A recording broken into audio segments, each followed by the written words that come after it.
Let me say this very clearly. Most people think weight gain is about calories. It is not. It is about insulin, inflammation, and a brain that has forgotten how to feel full. Today, drugs like Ozempic are popular because they suppress appetite. Here's the truth. Your body already has that mechanism built in. You just need to activate it. This simple morning drink, oat, lime, and cinnamon, works with your physiology, not against it. When people drink something with oats and feel full for hours, they assume it's because of bulk or calories. That assumption is wrong. What's really happening is hormonal signaling, and this is where oats quietly do something very powerful. Oats contain a specific soluble fiber called beta-glucan, and this fiber doesn't rush through your digestive system. It forms a gel-like substance that slows gastric emptying. When the stomach empties slowly, stretch receptors in the gut send a message to the brain that food is still being processed. That single signal changes appetite more effectively than willpower ever could.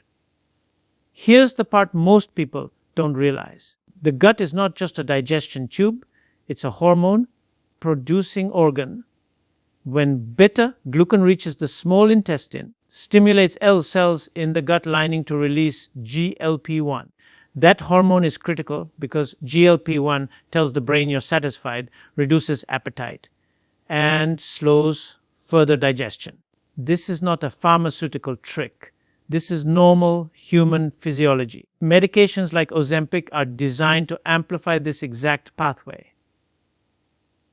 Oats don't force the body, they remind it how to work. Think about how hunger usually shows up. It's sudden, loud, and urgent. That's not real hunger. That's a glucose crash followed by an insulin surge. Oats interrupt that cycle. Because beta-glucan slows carbohydrate absorption, blood sugar rises gently instead of spiking. When blood sugar doesn't spike, insulin doesn't surge. And when insulin stays controlled, fat storage decreases and appetite quiets down. You don't feel deprived. You simply stop thinking about food all the time. That's the difference between suppression and regulation. Another overlooked effect of oats is what happens in the colon. Glucan becomes food for beneficial gut bacteria. Those bacteria ferment the fiber and produce short-chain fatty acids, especially butyrate. Butyrate improves gut lining integrity and reduces inflammation. A calm gut sends calmer signals to the brain. This is why people often notice not just reduced hunger, but fewer cravings, better digestion, and more stable energy. When the gut is inflamed, the brain feels hungry even when the body doesn't need fuel. Ask yourself this question: why do people feel hungry again 2 hours after a typical breakfast? Because refined carbohydrates digest fast, insulin spikes high, and blood sugar drops quickly. Oats change the timing of that entire process. They stretch digestion over several hours, which means satiety hormones stay elevated longer. You're not eating less because you're disciplined. You're eating less because your biology says you've had enough. There's also a brain component that matters. GLP-1 receptors exist in areas of the brain responsible for reward and impulse control. When these receptors are activated naturally, food loses its grip over you. That constant mental chatter about snacks, sweets, and second servings starts to fade. People describe it as feeling in control for the first time in years. That's not psychology. That's neurochemistry responding to proper gut signaling. One more critical point: oats don't need to be sweetened to work. In fact, adding sugar defeats the purpose. The benefit comes from fiber interacting with the digestive tract, not from taste. When consumed as part of a simple morning drink, oats set the metabolic tone for the entire day. Hunger becomes predictable. energy becomes steady, and decision making around food becomes easier. The real question isn't whether oats work. The real question is why we keep ignoring simple biological tools while chasing complex solutions. When you support the gut, the hormones respond. When hormones respond, appetite follows. And when appetite is regulated, weight loss stops being a fight and starts becoming a side effect. When people add lime to a morning drink, usually think it's for flavor or freshness. That's a surface level understanding. What's actually happening goes much deeper, and it directly affects insulin behavior at a cellular level. Lime introduces organic acids, primarily citric acid, along with powerful polyphenols that change how the body handles glucose. This matters because the real driver of weight gain, fatigue, and constant hunger is not sugar itself, it's the insulin response to sugar. The moment carbohydrates enter the digestive system, enzymes begin breaking them down into glucose. If that process happens too quickly, glucose floods the bloodstream, forcing the pancreas to release a large amount of insulin. High insulin pushes glucose into fat storage and locks fat inside fat cells. Lime slows this entire chain reaction. The acidic environment it creates in the stomach and small intestine reduces the activity of digestive enzymes like amylase. When breakdown slows, glucose enters the bloodstream gradually instead of all at once. That single change can mean the difference between metabolic chaos and metabolic control. There's something else most people miss. Insulin resistance doesn't start in the pancreas, it starts in the liver. When the liver is overloaded with glycogen and fat, it stops responding properly to insulin. Lime's polyphenols help improve hepatic insulin sensitivity. In simple terms, the liver starts listening again. When the liver responds to insulin, blood sugar control improves without needing more insulin. Lower insulin levels translate directly into reduced fat storage and reduced hunger signals coming from the brain. Consider this. Many people feel hungry shortly after eating, not because they need food, but because insulin has already done its damage. Rapid insulin spike drops blood sugar too low, triggering hunger hormones like ghrelin. Lime helps flatten that spike. When blood sugar stays stable, hunger becomes quiet and predictable. People often report fewer cravings later in the day, especially for sweets and refined carbohydrates. That's not coincidence. That's insulin physiology responding to acid-mediated glucose control.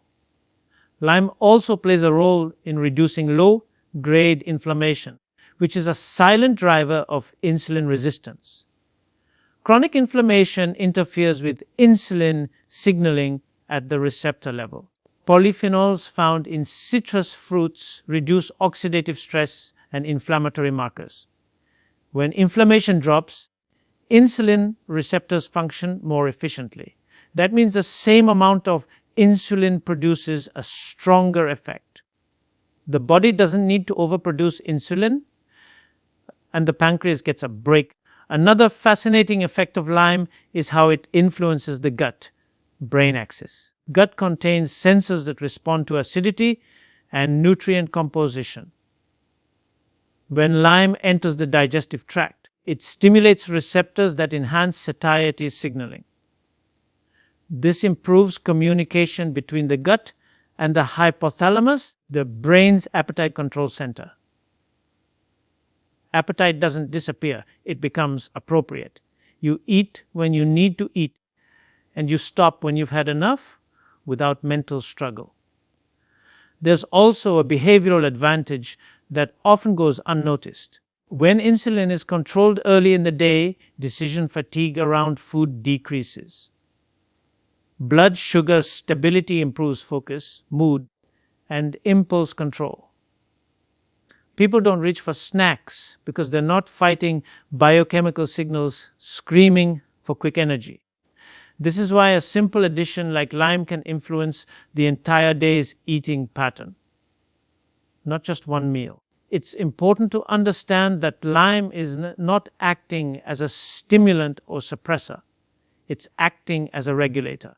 It supports the body's natural ability to process carbohydrates in a controlled manner. This is fundamentally different from medications that override normal signaling pathways.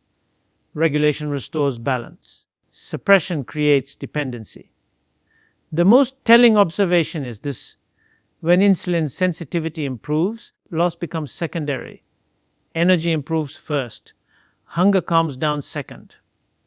Fat loss follows quietly. Lime doesn't force weight loss. It removes the metabolic obstacles that made weight gain inevitable in the first place. When insulin is no longer dominating the system, the body finally has the freedom to use stored fat the way it was designed to. When cinnamon is mentioned in nutrition, many people dismiss it as a minor spice with a pleasant aroma. That assumption underestimates its metabolic influence. Cinnamon affects glucose handling at the cellular level, and its impact begins the moment glucose enters the bloodstream. One of the central problems in modern metabolism is not high blood sugar alone, but how aggressively the body responds to it. Cinnamon quietly changes that response. Glucose does not enter cells on its own. It requires insulin to unlock the door. In insulin resistance, that lock becomes rusty. The pancreas compensates by producing more insulin, and over time, this constant overstimulation drives fat storage, fatigue, and relentless cravings. Cinnamon improves insulin sensitivity by enhancing insulin receptor activity. In practical terms, it makes cells more responsive to insulin, allowing glucose to enter efficiently without requiring large insulin surges. When less insulin is needed to do the same job, the entire metabolic system calms down. One of the most powerful effects of cinnamon is its ability to slow gastric emptying and carbohydrate absorption. It means glucose does not rush into the bloodstream. Instead of sharp peaks followed by steep drops, blood sugar follows a smoother curve. That smoother curve is critical. Sharp glucose spikes stimulate dopamine-driven cravings, while rapid drops trigger hunger hormones. Cinnamon flattens both extremes. People often notice that when blood sugar stays stable, the urge to snack fades without effort. That's not discipline improving, that's biochemistry cooperating. There's also a direct effect on the liver that deserves attention. The liver acts as the body's glucose buffer. When it's insulin resistant, excess glucose is converted into fat. Cinnamon helps reduce hepatic insulin resistance by improving glucose uptake and reducing unnecessary glucose output from the liver. This matters especially in the morning when the liver releases stored glucose into the bloodstream. If that release is excessive, fasting blood sugar rises and appetite increases early in the day. Cinnamon helps keep that release in check. Another overlooked benefit is cinnamon's influence on oxidative stress. High blood sugar creates oxidative damage, which further impairs insulin signaling. Cinnamon contains bioactive compounds that reduce oxidative stress and inflammation. When oxidative stress decreases, insulin signaling pathways recover. This creates a reinforcing cycle. Better insulin sensitivity leads to lower blood sugar, which leads to less inflammation, which further improves insulin sensitivity. Small inputs, when timed correctly, produce large downstream effects. Cravings are often blamed on habits or lack of willpower. Cravings are frequently a symptom of unstable glucose. Cinnamon addresses the root of that instability.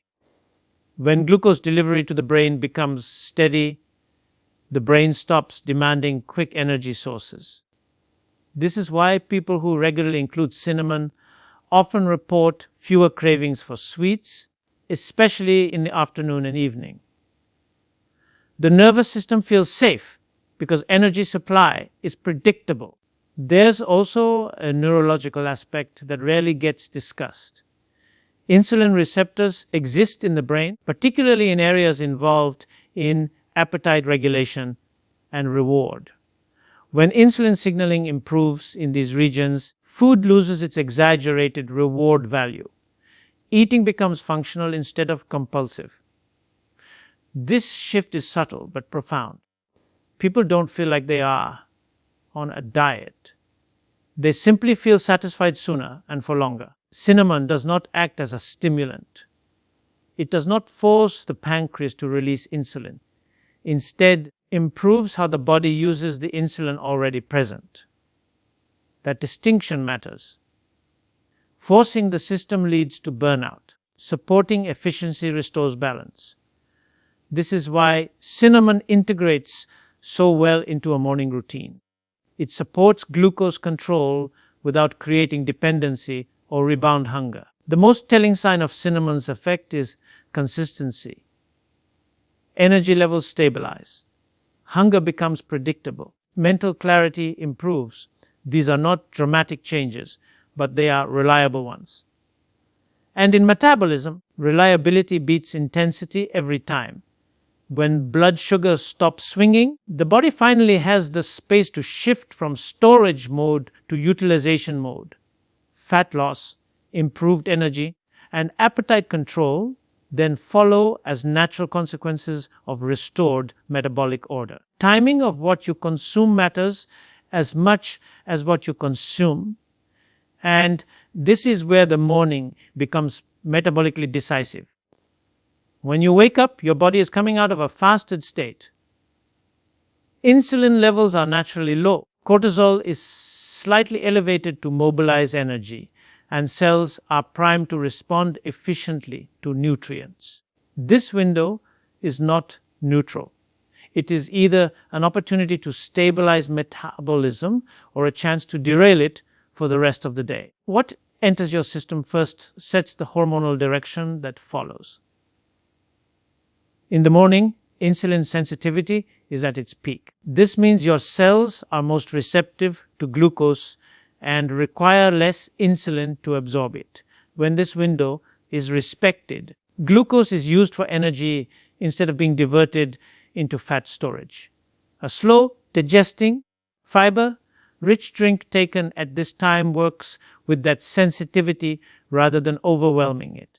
Instead of triggering a sharp insulin response, it supports a controlled, measured release of glucose. That control early in the day echoes forward, influencing appetite, energy, and decision-making hours later. Many people unknowingly sabotage this window with typical breakfast choices. Refined carbohydrates, sweetened drinks, or even fruit juices cause rapid glucose entry into the bloodstream. The pancreas responds aggressively, insulin spikes, and within a short time, blood sugar drops. That drop is interpreted by the brain as an emergency.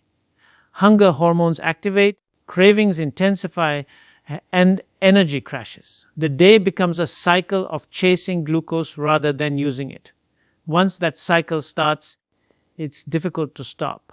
A properly composed morning drink slows this entire process. Fiber delays gastric emptying. Acids temper enzyme activity, and spices improve insulin responsiveness. Together, prevent the sharp rise and fall that drives hunger. Instead of needing to eat again within 2 hours, satiety signals remain active for much longer. This is not about eating less through restriction. It's about not needing to eat because the body feels stable. There's also an important connection between morning insulin behavior and fat metabolism. When insulin remains low to moderate in the early hours, the body maintains access to stored fat. Fat burning does not require effort, it requires permission. High insulin removes that permission. By avoiding an early insulin surge, the body stays metabolically flexible.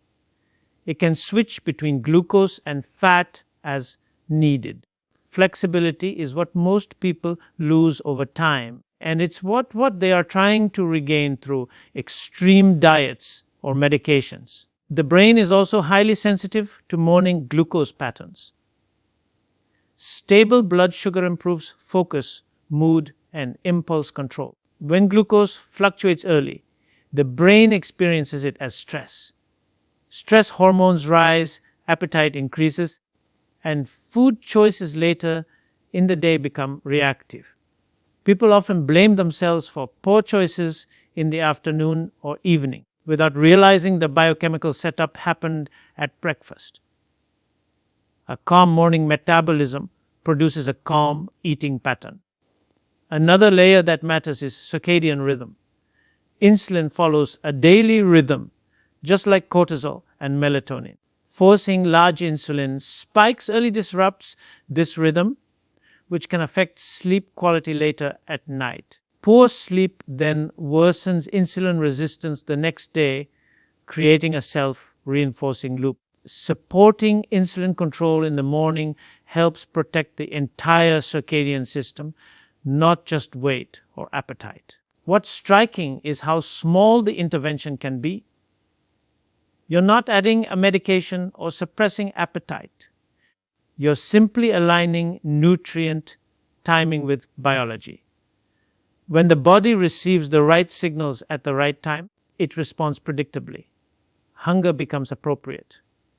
Energy becomes steady. The constant internal negotiation around food quiets down. This is why morning nutrition carries disproportionate influence. It's not because breakfast is mandatory, but because whatever breaks the fast sends the loudest hormonal message of the day. That message can say urgency and storage, or it can say stability and utilization. Once that signal is sent, the body follows it faithfully for hours. Your body is not broken, it is overwhelmed. When you stop fighting biology and start working with it, results come naturally. Not through force, not through injections, but through understanding. Fix insulin and weight takes care of itself. That's real medicine.